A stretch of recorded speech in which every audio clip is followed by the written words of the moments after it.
I was kicked out for my sister's false accusation. Now, they want to be included in my wedding, but it's too late. I'm 26 male. Growing up, we seemed like any other family. Dad worked at the local manufacturing plant. Mom ran her catering business, and my sister, Monica, and I were practically inseparable. I spent my weekends either gaming or helping around the house, normal teenage stuff. At least, that's what I thought until that night 6 years ago. It started at a friend's house party. People were having fun, music was playing, everything seemed fine. Until the next morning, when several expensive items turned up missing: phones, tablets, electronics. That's when Monica decided to pin it all on me. I remember that morning like it was yesterday. Monica burst into the kitchen where our parents were having coffee, tears streaming down her face. "I saw him," she screamed, pointing at me. "I saw him sneaking out of the room with stuff that wasn't his." I froze, coffee mug halfway to my lips. "What are you talking about?" "Don't lie." She was really putting on a show now. "I caught you red-handed going through people's things." Dad's face darkened as he turned to me. "Is this true?" "Of course not. I didn't take anything. I was with Jake and Chris most of the night. They can vouch." "Are you calling your sister a liar?" Dad barked, cutting me off. Mom just sat there, shaking her head with that look of utter disappointment I'll never forget. "I would never steal anything," I insisted. "Monica, why are you doing this?" But she just kept going, spinning this elaborate tale about catching me rummaging through coats and bags. The more I denied it, the more detailed her story became. "Either admit what you did and return everything," Dad growled, "or get out." I stood my ground. "I'm not admitting to something I didn't do." Dad's face turned scarlet. "Pack your things and go. If you can't own up to what you did, you're no son of mine." Monica stood in the doorway, arms crossed, watching me pack with this blank expression I'll never forget. Not a hint of remorse as she watched our parents throw me out. The next few months were hell. I couch surfed between friends' places, trying to piece my life back together while half the town whispered about me being a thief.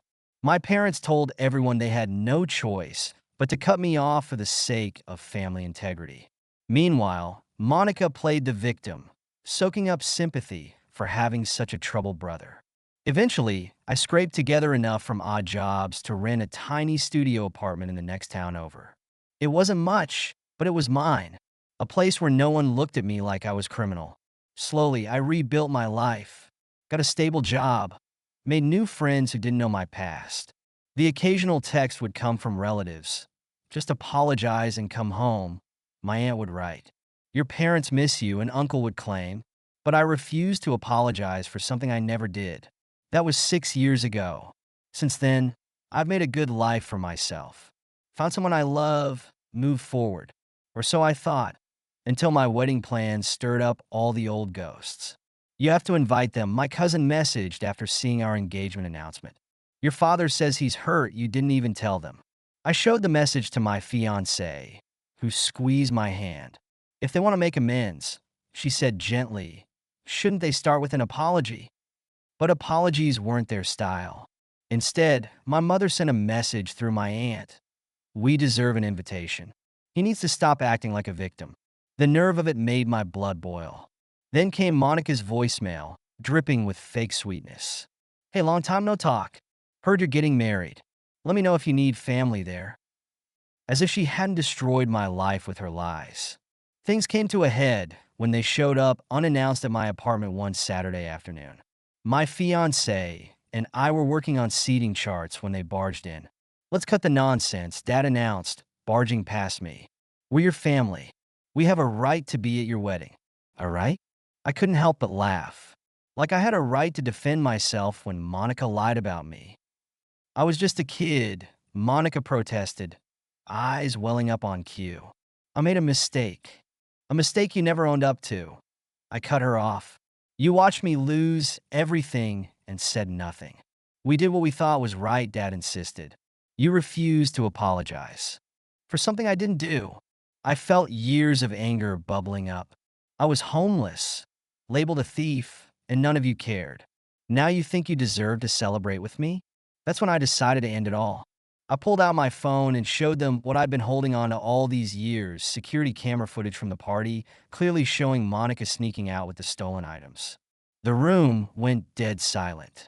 I've had this for years, I said quietly. I just didn't care enough to expose it. I'd moved on. But if you keep pushing, I'll make sure everyone sees who the real thief was. Monica went pale. Mom started crying. Dad just stood there, mouth opening and closing like a fish out of water.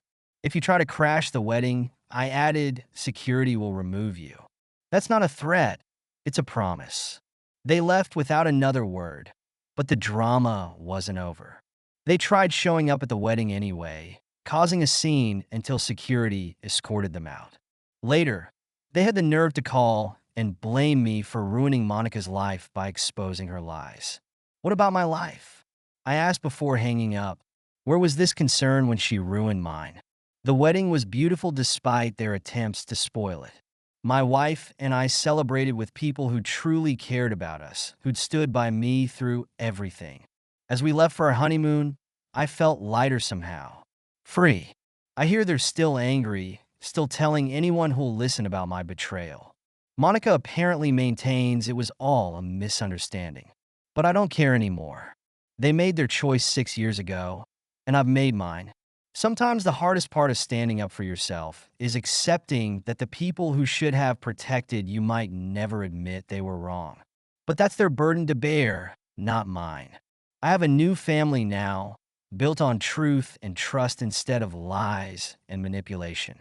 And that's worth more than any apology they could offer. After the wedding, we started receiving a barrage of messages from relatives.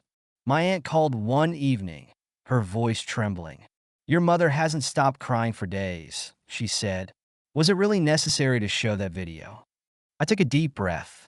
They tried to crash my wedding. What was I supposed to do? But she's your sister. Family is family. Where was this family loyalty when I was sleeping on friends' couches? I asked, when I couldn't get a job because everyone thought I was a thief.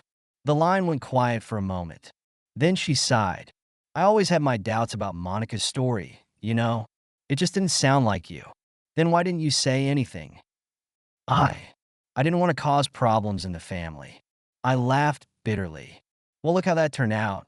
A week after the wedding, Monica showed up at my workplace. I was leaving for lunch when I saw her standing by my car, looking smaller somehow, less confident than before. Can we talk? She asked, wringing her hands. About what? I kept my distance, keys clutched tight. I'm sorry, she blurted out.